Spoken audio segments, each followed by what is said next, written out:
Good morning সবাইকে। সকলে কেমন আছো? আশা করি খুব ভালো আছো, আর আমিও ভালোই আছি। তো আজকের ভিডিওটা একদম ব্রাশ করা থেকেই শুরু করলাম। ছেলেকে ব্রেকফাস্টে দিয়েছি একটা কলা, ডিম সেদ্ধ আর 4টে কাজু বাদাম। ওকে খেতে দিয়ে এসে এদিকে আমি নিজের জন্য জল গরমটাও করে নিয়েছি, যেটা আমি রোজ সকালে মধু দিয়ে খাই। মারও হালকা ঠান্ডা লেগেছে, তাই মাকেও বানিয়ে দিলাম। শুনেছি গরম জলের সাথে মধু মিশিয়ে খেলে নাকি ঠান্ডা লাগাটা একটু কমে। আর এদিকে একটু ছেলের জন্য সাবু বসিয়েছি। বাইরে মাছওয়ালা ডাকছিল, মানে আমি এর আগে বলে রেখেছিলাম যে ছোট মাছ যদি পাও তো আমাকে দিও। আসলে রোজ দিন না ছোট মাছ পাওয়া যায় না, মানে নিয়ে আসে না। তো সে যাই হোক, আজকে এনেছে। এদিকে আমার সাবুটা হয়ে গেছে, তো সাবুর মধ্যে একটা কলা দিয়ে ওকে খাইয়ে দিলাম। আর নিজের জন্য অল্প করে মুড়ি মেখেছিলাম শসা পেঁয়াজ চানাচুর দিয়ে, তো সেটা খেয়ে চলে গিয়েছিলাম স্নান করতে। স্নান করে এসে আবারও দুপুরের জন্য রান্না বান্না শুরু করে দিয়েছি। তো প্রথমে ভাতটা বসিয়ে দিয়েছি, আর অন্যদিকে আমি তরকারিটাও বসিয়ে দিব, তাই মশলার জোগাড়টাও করে নিচ্ছিলাম। শাশুড়ি মা মাছ খান না, মানে মাছ মাংস ডিম কিছুই খান না। তো প্রথমে ভেবেছিলাম যে বেগুন দিয়ে মাছ দিয়ে পাতলা একটা ঝোল করব।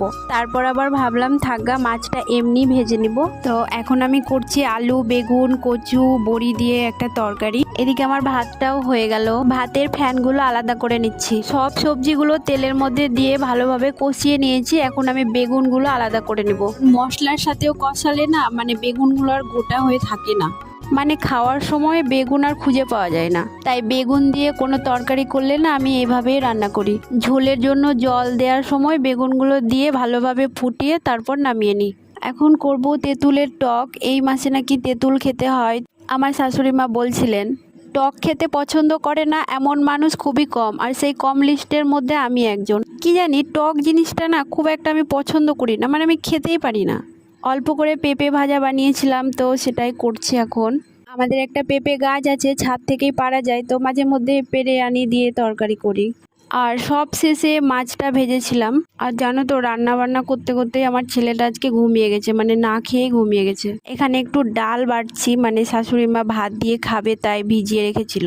আমাদের এখানে তো ডাল বাটা দিয়ে ভাত মুড়ি এগুলো খায়, আমি অবশ্য খেতে পারি না। তো সে যাই হোক, আজকের মতো তো আমার রান্না বান্না কমপ্লিট হলো। আজকের মতো এখানেই ব্লগটা শেষ করলাম। দেখা হচ্ছে নেক্সট ব্লগে। টাটা।